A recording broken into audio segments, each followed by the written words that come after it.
पाकिस्तान ने भारत के 36 border area और कई मिलिट्री बेस पर हमला करने की कोशिश की।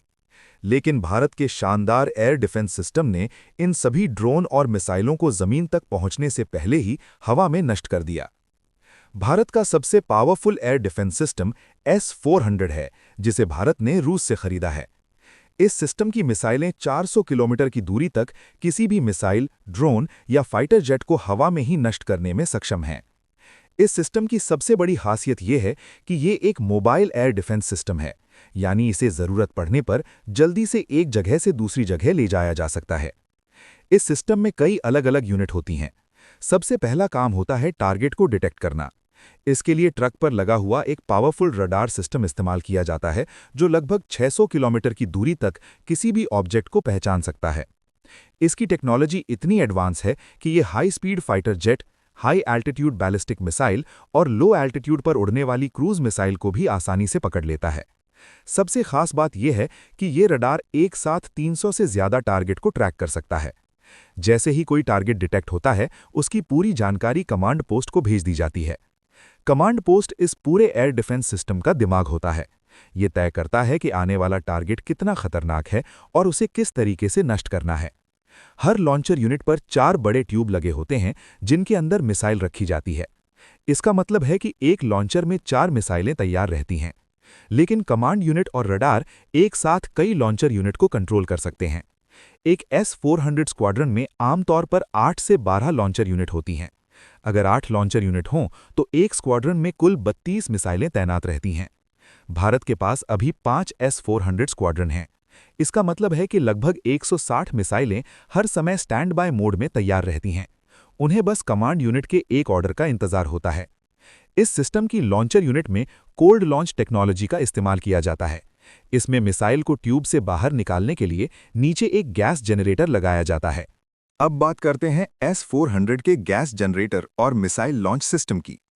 इस गैस जनरेटर के अंदर एक सॉलिड प्रोपेलेंट फ्यूल लगाया जाता है। जब मिसाइल लॉन्च करने का आदेश मिलता है, तो इस प्रोपेलेंट के अंदर एक छोटी सी चिंगारी पैदा की जाती है। ये प्रोपेलेंट ऐसा बनाया जाता है कि ये कम तापमान पर भी तुरंत जलने लगता है। जैसे ही ये जलता है, इसके अंदर बहुत ज़्यादा प्रेशर बनता है। ये प्रेशर एक पिस्टन पैड पर पड़ता है और पिस्टन ऊपर की ओर उठने लगता है। पिस्टन के साथ मिसाइल भी ऊपर की तरफ धकेली जाती है। सबसे पहले ऊपर लगा हुआ कैप टूटता है और फिर मिसाइल ट्यूब से बाहर निकल जाती है। ये प्रेशर इतना ज़्यादा होता है कि मिसाइल को लगभग 20 से 30 मीटर तक हवा में ऊपर फेंक देता है। इसके बाद मिसाइल का अपना रॉकेट इंजन चालू हो जाता है और वो तेज़ी से टारगेट की तरफ बढ़ने लगती है। S-400 सिस्टम में कई तरह की मिसाइलें होती हैं, जिनकी अलग अलग रेंज होती है।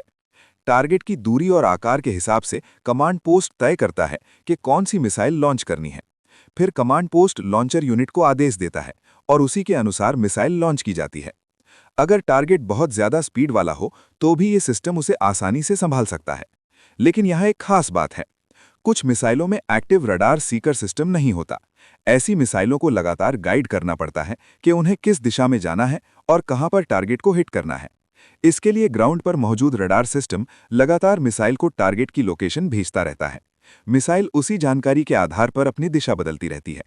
ये मिसाइलें लॉन्च होने के बाद लगभग मैक 5 से मैक 6 की स्पीड से उड़ती हैं। इतनी तेज स्पीड पर ये आसानी से फाइटर जेट, ड्रोन और दुश्मन की मिसाइलों को पकड़ लेती हैं। जब मिसाइल टारगेट के बहुत करीब पहुंचती है, तो इसमें लगा हुआ प्रॉक्सिमिटी फ्यूज एक्टिवेट हो जाता है। इसके बाद मिसाइल में लगा वॉरहेड विस्फोट कर देता है और टारगेट हवा में ही नष्ट हो जाता है। एक और महत्वपूर्ण बात यह है कि इस पूरे सिस्टम की चारों यूनिट अलग अलग जगह पर तैनात होती हैं। इनकी असली लोकेशन आमतौर पर बहुत गोपनीय रखी जाती है। इसी वजह से दुश्मन के लिए इन सिस्टम को निशाना बनाना बहुत मुश्किल होता है। पाकिस्तान के जितने भी ड्रोन और मिसाइल भारत की ओर आए थे, उन्हें इसी तरह के एयर डिफेंस सिस्टम ने हवा में ही नष्ट कर दिया। लेकिन भारत की सुरक्षा केवल S-400 पर ही निर्भर नहीं है। भारत ने एयर डिफेंस की कई लेयर तैयार की हैं। इनमें से एक महत्वपूर्ण सिस्टम है आकाश एयर डिफेंस सिस्टम। सबसे अच्छी बात यह है कि ये भारत में ही बनाया गया है और इसे defence research and development organisation यानी DRDO ने विकसित किया है। आकाश मिसाइल सिस्टम की स्पीड लगभग मैक 2.5 तक होती है। अगर मिसाइल की बनावट की बात करें तो लगभग सभी मिसाइलों का ढांचा एक जैसा होता है। मिसाइल के आगे के हिस्से में नेविगेशन सिस्टम और कंप्यूटर सिस्टम होता है। बीच वाले हिस्से में वॉरहेड लगा होता है और पीछे के हिस्से में रॉकेट इंजन और प्रोपेलेंट फ्यूल होता है। कुछ मिसाइलों में ऑनबोर्ड सीकर सिस्टम नहीं होता। ऐसी मिसाइलें खुद से टारगेट को ट्रैक नहीं कर पाती, इसलिए ग्राउंड पर मौजूद रडार सिस्टम उन्हें लगातार जानकारी देता रहता है कि टारगेट कहाँ है और किस दिशा में जाना है।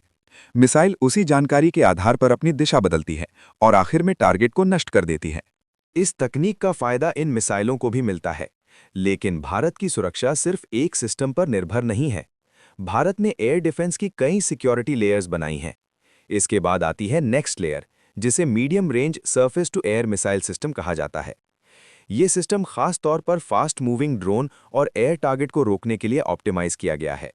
ये लगभग 70 से 100 किलोमीटर की दूरी तक दुश्मन के टारगेट को नष्ट करने में सक्षम है। इसके अलावा भारत के पास एयर डिफेंस की एक और बेहद खास लेयर मौजूद है। इसे कहा जाता है इंटीग्रेटेड काउंटर यूएएस ग्रिड। सबसे खास बात यह है कि ये कोई विदेशी सिस्टम नहीं है। इसे भारत की संस्था defence research and development organisation यानी डीआरडीओ ने ही विकसित किया है। ये कोई एक सिस्टम नहीं है, बल्कि इसमें भी कई अलग अलग लेयर शामिल होती हैं। इस सिस्टम में सबसे पहले आता है हाई रेजोल्यूशन रडार। ये छोटे से छोटे ड्रोन को भी 10 से 20 किलोमीटर की दूरी से पकड़ सकता है। रडार के अलावा इसमें इलेक्ट्रो ऑप्टिकल और इंफ्रारेड सेंसर भी लगे होते हैं। इनमें लगे कैमरे ऑब्जेक्ट की क्लियर इमेज दिखाते हैं, वहीं इंफ्रारेड सेंसर उस ऑब्जेक्ट की थर्मल इमेज तैयार करते हैं। इसके बाद इसमें एक इलेक्ट्रॉनिक वॉरफेयर यूनिट भी होती है। इस यूनिट में रेडियो फ्रीक्वेंसी सेंसर लगे होते हैं जो ड्रोन के कम्युनिकेशन सिग्नल को ट्रैक और कंट्रोल करते हैं। ये सेंसर इस तरह काम करते हैं कि अगर रडार किसी ड्रोन को देख भी नहीं पाया तो भी ये उसके कम्युनिकेशन सिग्नल को 5 से 10 किलोमीटर की दूरी से पकड़ सकते हैं। इसके बाद सिस्टम में मौजूद रेडियो फ्रीक्वेंसी जैमर उस ड्रोन के सिग्नल को ब्लॉक कर देता है।